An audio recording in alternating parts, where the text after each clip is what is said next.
Hello, I think we're live. Welcome again to study with me here as we proceed in our 90-day challenge, at least some of us. And I share with you some of the things that I'm doing and my approach to learning languages and my approach to this 90-day challenge and my attempt to achieve a breakthrough in, oops, I forgot to mute that. Okay. So today I want to talk about the importance of getting outside our comfort zone.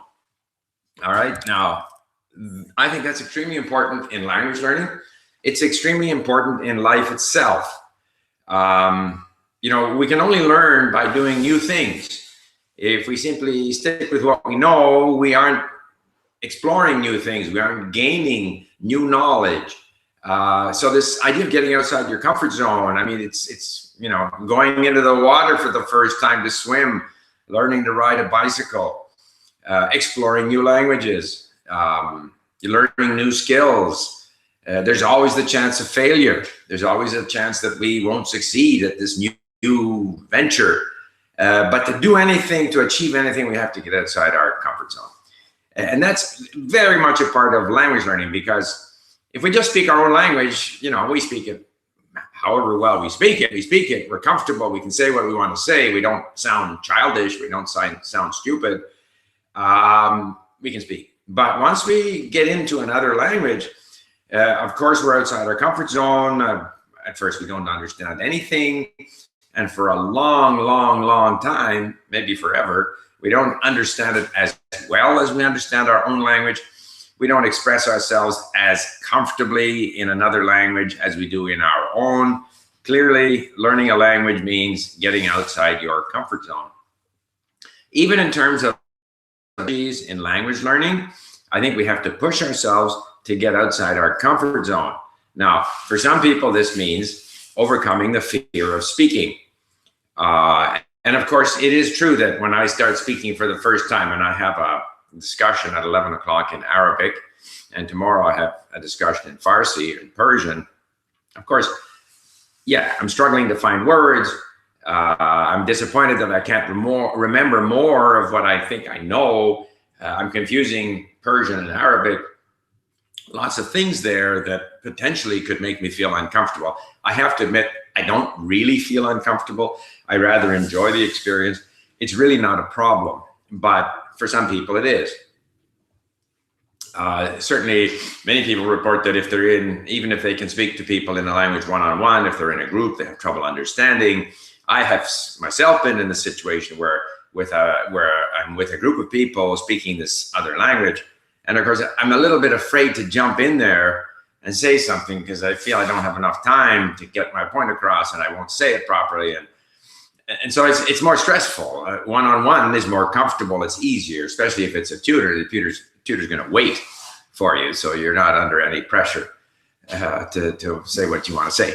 But getting outside your comfort zone is also important when it comes to content. And so I'm going to share with you some of the things that I've been doing. So in Persian, I'm still kind of at the beginning stage. Very happy that I can say a few things, speaking much earlier than I spoke in many of the other languages that I've learned. And I credit the mini stories on just the fact that LingQ is working much better. By the way, even the longer lessons are coming up much faster now. Everything that goes faster and easier is good for us as we explore, outside our comfort zone. But in Arabic now, I have spent so much time with easy material. And I find the difficult material so difficult that I kind of retreat back to the easy material. And the result of that is that both in Arabic and Persian, I've started speaking earlier than I did, say, in Czech. However, my vocabulary isn't growing as quickly. And this is always the sort of, the decision we have to make, the trade-off. If we really improve our ability to say a few things, then we aren't growing outside our comfort zone. We develop this comfort zone of things that we can say. And then as long as the conversation is about that and we use the phrases that we are able to use, we feel comfortable. But if I listen to a podcast from France 24 or a podcast from Al Jazeera, I don't understand it. I understand some things, but not really. So, and yet if I go to my lesson and I work through it, there's so many new words, it's tiring. So I retreat back to the comfort of the mini stories. But I've decided not to do that any longer. I'm going to force myself. And to do that, of course, the content has to be a little compelling. So again, if I go back to the older lessons where I paid people to transcribe the podcast and I have them in LingQ, I can't share them, but I can use them myself. It's no longer new. It's not compelling. So I am subscribed to some podcasts. And now I have discovered, and this is what I'm going to demonstrate now as we share the screen, demonstrate how I use these automatic transcription websites, or at least I'm trying them. Again, getting out of my comfort zone. It may be that they're not accurate. It doesn't matter if there are some minor mistakes. It's just for language learning. But if they are totally unusable or not, and these are the things that I'm going to be exploring. So I'm going to demonstrate to you how this works. And I'll be looking at the questions later on. You can put them there now and I'll check for them later on. So share screen here. Where are we?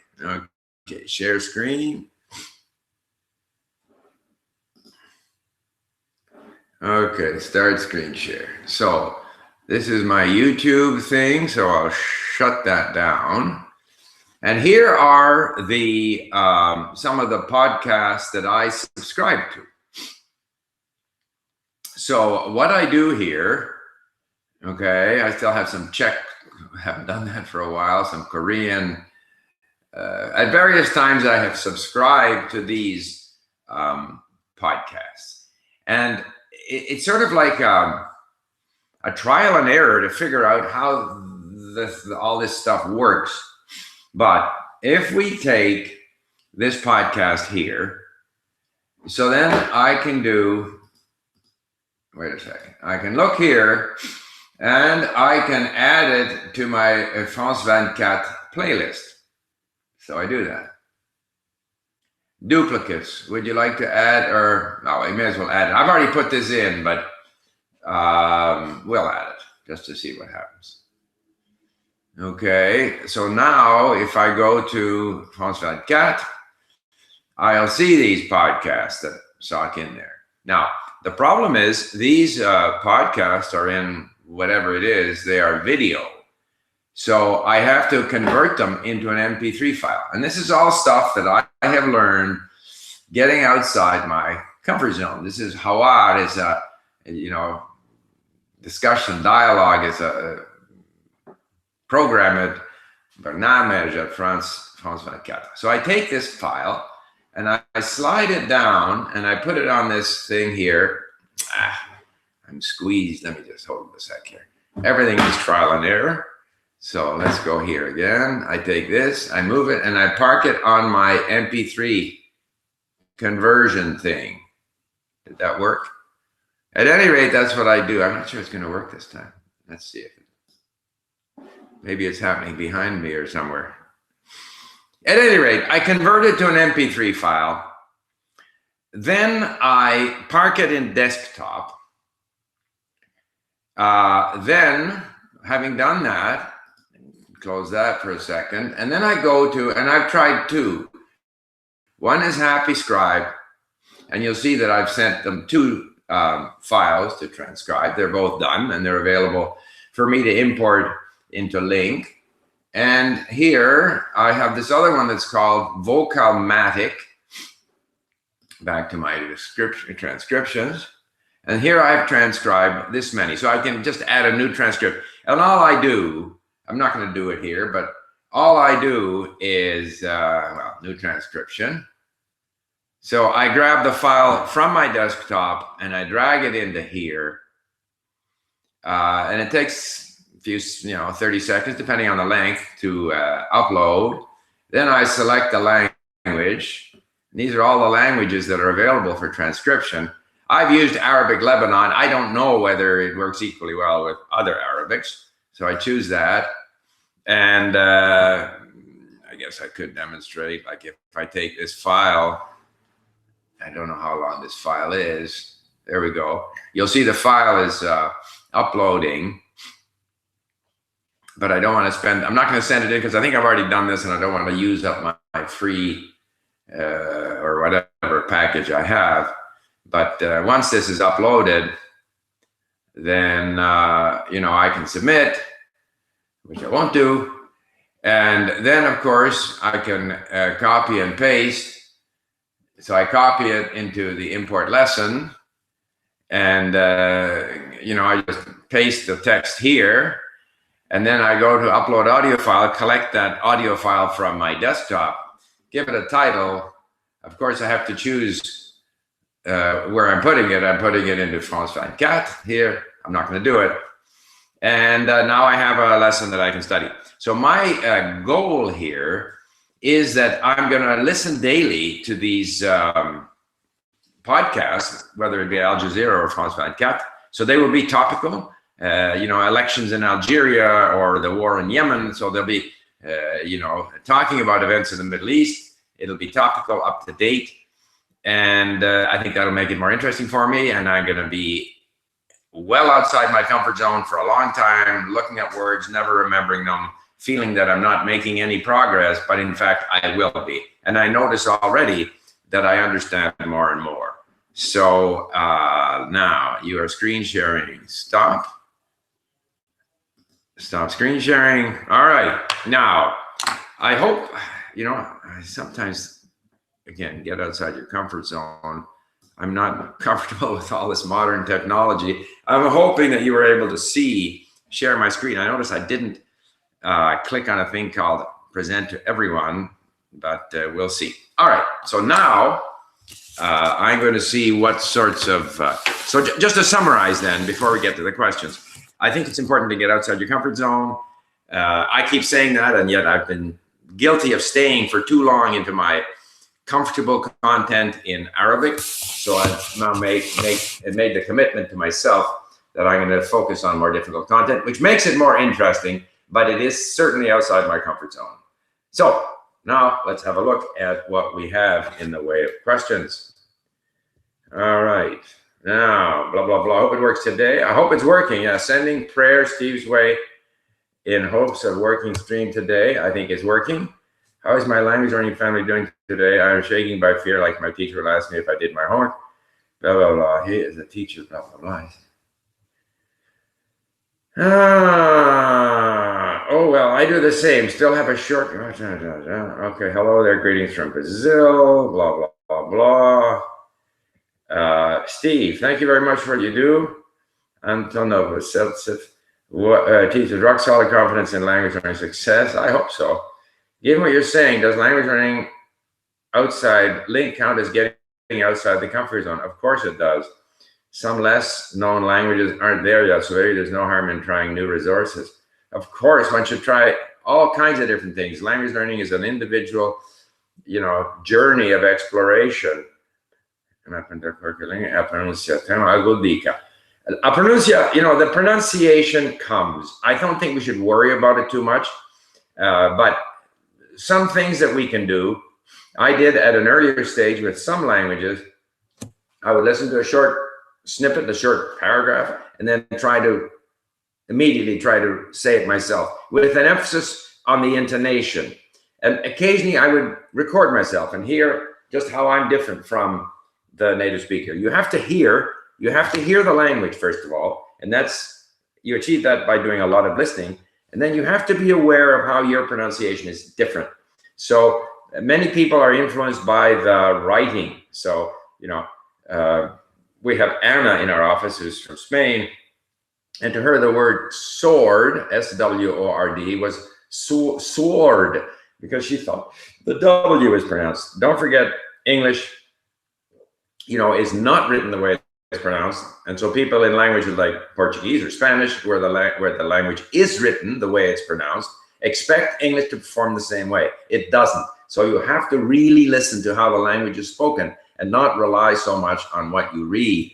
But a lot of listening, some listening and repeating, and some recording yourself and comparing yourself to the native speaker is helpful. And remember to focus on intonation. Assuming inexperience with language tutors or exchanges, what should one do in their preparation to reduce speaking anxiety with online partners? Well, I don't do any preparation. The biggest thing that I do to reduce anxiety is to do a lot of listening and reading, so that I am likely to understand a lot of what the tutor says. To me, the biggest anxiety is not understanding the other person. I can struggle if I don't know a word. I ask the tutor, she gives it to me, which I forget immediately, but then so the fact that I'm missing words and phrases doesn't bother me. In fact, it's an opportunity for me to create content when I get that report from the tutor. This is learning content on words that matter to me. So that's all good. The biggest problem is when you don't understand what the other person is saying. And that's why I put so much emphasis on input, listening and reading as the best way to prepare for speaking, whether in real life or with a tutor. And I just go for it. It's a learning opportunity. I'm going to gain from the exchange, and I'm going to gain from the words that I receive that I'm going to study. I don't have anxiety. I hope that's helpful to you.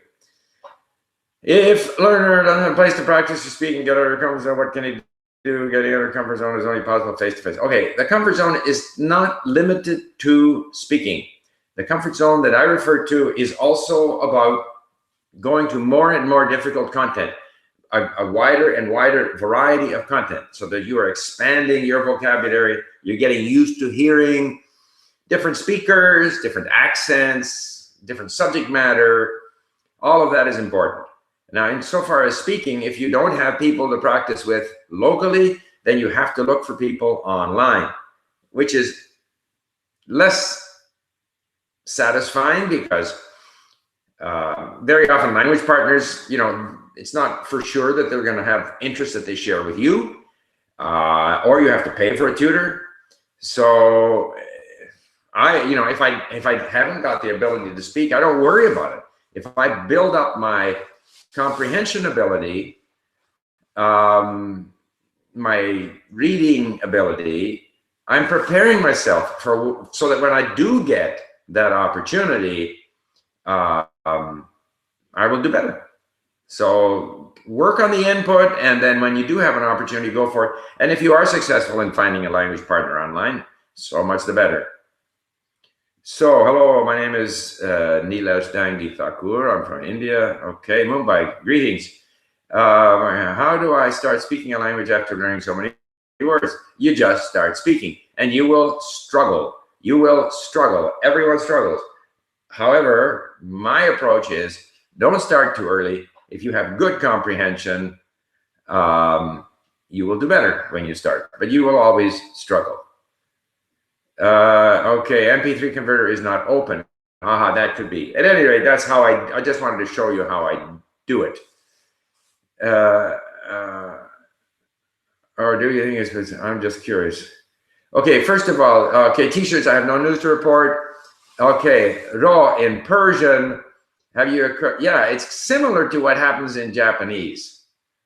But what's unique to Persian is that it's simply an object marker, whereas the sort of particles in Japanese have other functions as well. So from that point of view, I'm quite comfortable with it because I'm used to it in Japanese.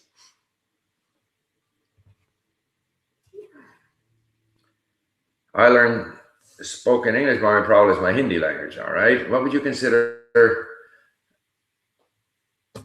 Would you consider learning languages as part of the same family, like Turkish and Kazakh, or at least non-standard languages spoken in the same country? Like, okay, I mean, I don't know anything about how close Turkish and Kazakh are, or Japanese to Indonesian. I learn related languages, Slavic languages, Romance languages. Are the differences between Turkish and Kazakh greater or less? I have no idea. I'm motivated to learn a language either because of the history of the country, because I'm going to be traveling there. If I were traveling to Kazakhstan or Indonesia, I might be interested in learning. For example, with Arabic, I'm learning standard Arabic. I went to Morocco. I didn't really try very hard to learn Moroccan Arabic, but if I were going to spend months there, I would learn Moroccan Arabic. Do you think writing helps people to speak? And I say I have 2 hours a day for learning language. 1 hour would be doing LingQ. And my question is, what would you do with the remaining 1 hour? I mean, certainly writing is very good. It's time consuming. And I always say, okay, if I write, and for example, on LingQ, I can use the dictation function to write, and I have used it to some extent in Greek and in Arabic to become more familiar with the alphabet.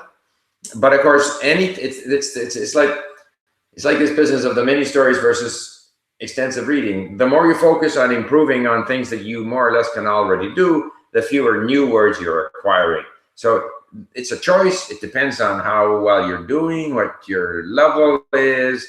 But if it were me, and if I were fairly well along and I was spending 1 hour on LingQ, I would spend 1 hour reading a book without looking anything up, get into reading. If I had the opportunity to speak, I would speak. Now, understanding, what are we talking about? Do you mean that you recognize the words? Is that you are able to translate the words? Understanding the language means that you understand. So there are degrees of understanding. I mean, obviously, if it's your own language, you understand close to 100%. Foreign language, your understanding is going to go from 0 to 10 to 30 to 50 to 70%. Understanding means meaning. It means that what you hear is meaning. I don't deliberately translate the words. To some extent, I must be translating, but I don't worry about how much do I translate, how much is like meaning. But understanding the language means the message that's contained in the words is meaning.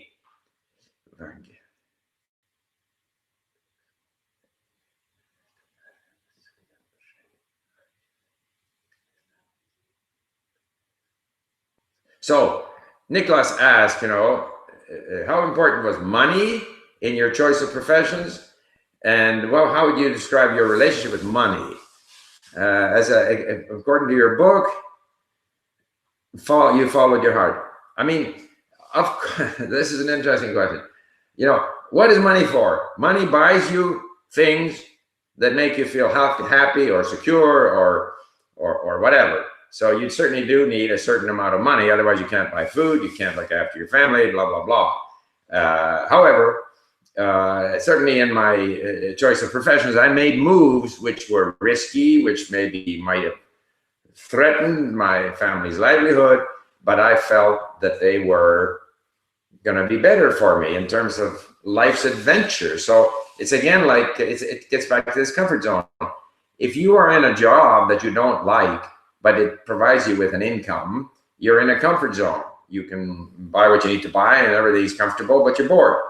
So where I have been faced with that choice, I have always gone for the risk. Now, the risk has to be a calculated risk. You can't just do anything. But so I think one has to, even with regard to money, money can be a cage like anything else. It's a comfort zone. If people have a solid income and they don't try and push themselves beyond that, it can also be a limiting thing because you only have the one life to explore. What language have you learned is most expressive? I know 4 languages. I think Arabic is. I can express an idea accurately in fewer words when using Arabic. Yeah, my own impression is that, and I have varying degrees of knowledge of 20 languages, all languages are equally expressive.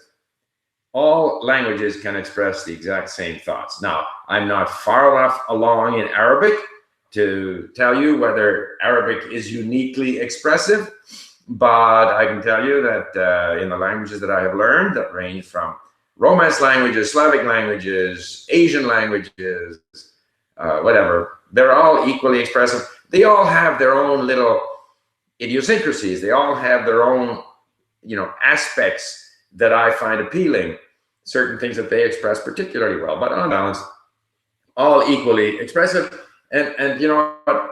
I often hear people say, like, our language is the best, our language is the richest. I just, when people start saying that to me, I just say, yeah, whatever. I have not found that to be the case. Short stories have lots of unknown words for me. Should I start from some other easier content instead, or should I force myself out of my comfort zone? I mean, that's your individual choice. I have found the mini stories good to get the sort of basic structure, the most frequent verbs, and then you have to find something that hopefully is compelling and push yourself out of your comfort zone. For me, short stories, in other words, fiction, is more difficult than nonfiction. So, and I'm also less interested. I am more interested in history and politics. So typically in all of the languages I have learned, once I get outside my comfort zone, I tend to move into nonfiction. Typically either news, commentary, current events of that nature. How do you succeed in not forgetting the languages you already know while learning a new one? Well, of course, you do forget to some extent. But I know, for example, I've left Korean now for a while. When I go back to it, very quickly, I will go beyond the level I was at. I have always found that neglecting a language and going back to it, obviously I've fallen back a few steps, gotten a bit rusty, but very quickly I get back to where I was. And as I rediscover things and relearn things, I end up knowing those things better.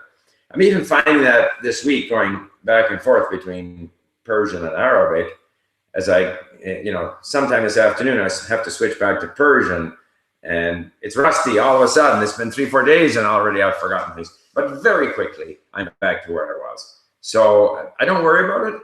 And, I kind of look at my, I have a database in LingQ. I have content that I've done. I have stories. I have words that have been saved that are now yellow or known or whatever. But I have a similar database in my brain. And I just have to go back to it, refresh it, and I'm right back to where I was, and I'm further ahead. What would you say is your best language other than English? French. Steve, please save the internet by subscribing to PewDiePie. No, thank you. I think one of the things about the internet and mobile learning is we have to restrict, limit the distractions. And I'm not at all interested in PewDiePie.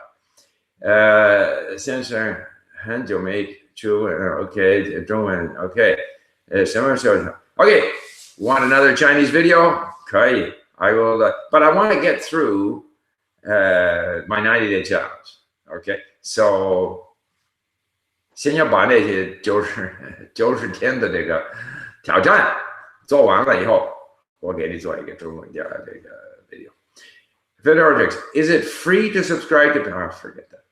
Is there a right time to move on to difficult content? For example, if I'm beginner and I'm reading mini stories for a while and then I want to challenge myself, okay, you have to explore. Everything is about exploring. See how you like the more difficult content. And I think there is a period when initially we do maybe all mini stories or easy content, and then we do 10% more difficult content, and then we go 20%, and we just continue that way. Have you ever wanted to immigrate to a non-English speaking country in retirement, or have you gotten enough of that through your experience? I mean, I'm indifferent, and don't forget, I don't immigrate or expatriate myself. I have a family, so I have to consider my wife.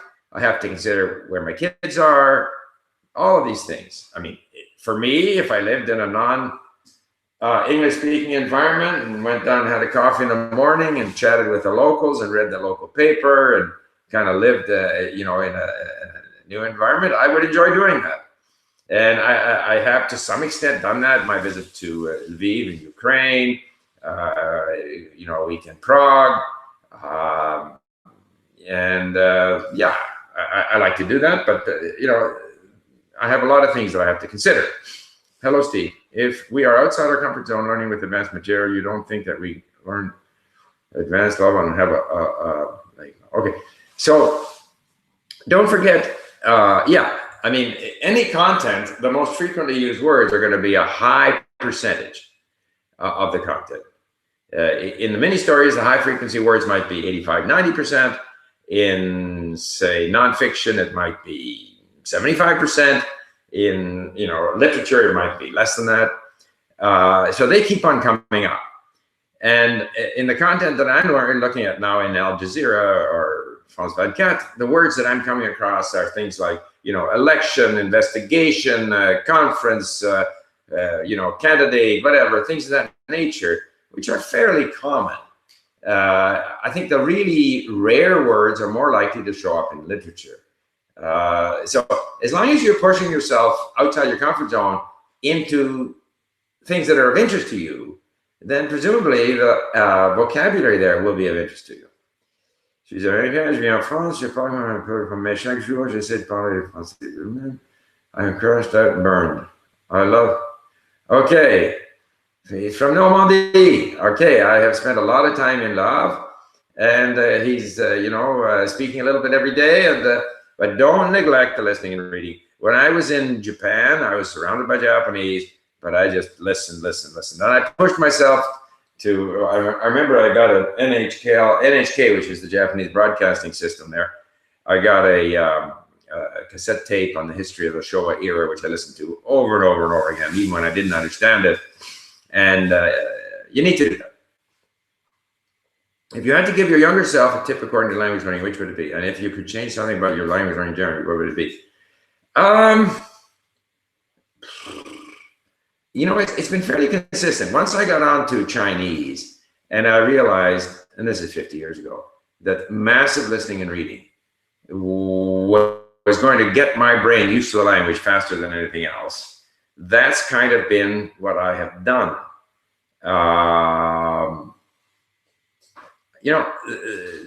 Technology is different now. There's many more apps or sources of content. I don't have to go scouring bookstores as I did in Hong Kong, looking for books with, vocabulary lists after every, lesson. So no, nothing I can think of right away. May you all have a great day. Thanks. Greek is phonetically similar to Spanish. Do you think they sound similar? Oh, Greek is extremely similar to Spanish, especially the Spanish spoken in Spain. It has many similar sounds. The jota, like ch, th, the vowels are the same. The heavy S is the same. Very, very similar. Anam in Toronto, Antam in Anam in Vancouver. Whatever. Yaishufi Vancouver. Belkamura, money good. I'm learning Greek and I'm Spanish, and I can answer that. It's yes, you are right. Yeah, for sure. Hello from Turkey. You think it's better to learn first the meaning of the kanji before trying to memorize how to spell them? Better learn both things at the same time.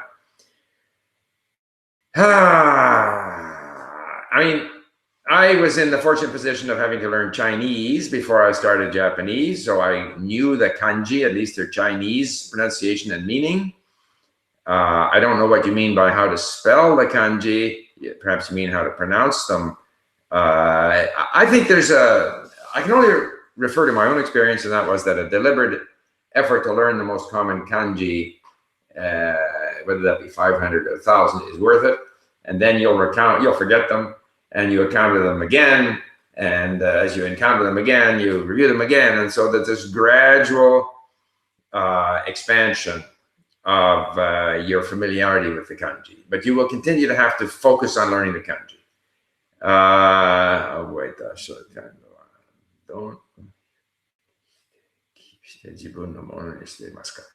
So how do you, I don't worry. The question is, how do you sort of keep the new vocabulary you learn? You can't. No matter how well you think you've learned it, you're still going to forget it. I find lots of it. Some sticks right away, and some you just keep on forgetting.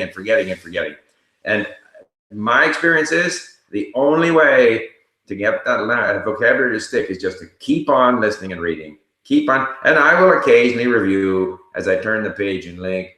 In fact, I do that regularly. But I think one shouldn't. I think one of the things is it's natural to forget the vocabulary. If you relearn it, forget it again, relearn it, it will eventually stick. Some sticks faster than others. Have you met any faux amis between Arabic and Persian yet? I mean, the Arabic words in Persian are so helpful. There's a lot of them. I don't know what the number is, 30% maybe. It helps me to learn the two at the same time. Sometimes the meaning is a little different. I've never worried about false friends. All it is, you get to know the meaning of the word in the new language because you see it in more and more different contexts. So I don't assume because I've looked up the meaning of a word that I now know that word. I'm going to have to see that word in so many different contexts, and eventually it's going to click for me. But even if these are false friends, it's easier to remember even a false friend than a word that has no connection to anything that you've seen before. So I find the Arabic loan words in Persian to be very helpful. So a question here, I'm learning English, but I want to learn Chinese, go for it. And a lot of the Chinese learning material is based on English, so you could continue your involvement with English. Here is something, presumably in Tagalog, I have no clue. Annyeonghaseyo. I recommend to learn the meaning of the kanji first. As you learn the right, you can learn, okay. How do you go fast from B1 to B2 in a language? I have never gone quickly from B1 to B2. That's the longest stretch, B1 to B2, in my opinion. B1 is that sense of the language now, you understand some things, you're able to say some things. B2 is you're really quite good in the language. And there's only one way, and that's lots of listening and reading, and eventually lots of speaking. You need to put in the time. And that's why, here again, it's important to get outside your comfort zone. You will never get from B1 to B2 if you stay with, learner material, beginner material. You have to force yourself into real content. I feel like I never be fluent. I've only been studying for a month and a half, but the tones and sort of grammar points. Maybe I'm just being pessimistic. A month and a half is nothing. I've been at my Arabic for a year. I still feel I'm nowhere. It takes time to learn languages, and especially Chinese, where the tones are an issue and the characters are an issue. So don't be so impatient. That's my only advice. Blah, blah, blah. Annyeonghaseyo. Glad this is still going. Hello, Steve. What would you say is your best language other than English? I already answered that. It's French. I have a B2 level in Spanish and I really want to start learning German. Please give me an approach, a method to keep improving my Spanish and learning German as well. You might expect this as my reply, but get on LingQ and you can keep them both going. Right now, I have all the languages that I've learned at LingQ, and I can flip back to them anytime I want. How many of your family and friends have you gotten to regularly use LingQ? Basically, other than Mark, who works with me on it, none. I would say, I shouldn't say none. I do come across friends who say, gee, thank you, and I'm enjoying it and stuff like that. But a handful. Compared to all the people that I speak to who say, yeah, I want to learn Spanish or I want to learn something or other, and I say, well, here, go and use this. But then again, how many people go into a bookstore and thumb through the language book section and then maybe don't buy a book, or buy a book and go home and never open the book, or open the book and do the first 2 chapters and never get beyond that? So the fact of the matter is that learning a language, while it's not difficult, it does require a certain level of commitment. Go back to that. There you go. I must, watching CBC French help? Okay. I mean, personally, watching TV video, to me, is kind of background. It's not, it helps a little, but I find that you have to have a high degree of comprehension. And so therefore, if I were going to use video, I would go to YouTube, find some video with subtitles and import that into LingQ as a lesson. So then you can read the text, you can download the audio to listen to, and you build up your comprehension. The other problem with video, now, of course, if it's the news, it's a different story. But if you're watching videos and sitcoms, it's fun. But those are less language intense than pure audio. So I always find that audio and reading, listening is a more effective way of learning a language.